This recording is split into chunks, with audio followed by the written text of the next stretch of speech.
জীবন যতই কঠিন হোক না কেন, আল্লাহর উপর ভরসা হারিয়ে ফেলো না।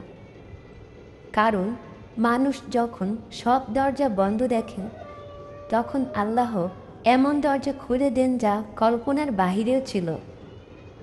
ধৈর্য ধরো, নামাজ আঁকড়ে ধরো, দোয়া করতে থাকো।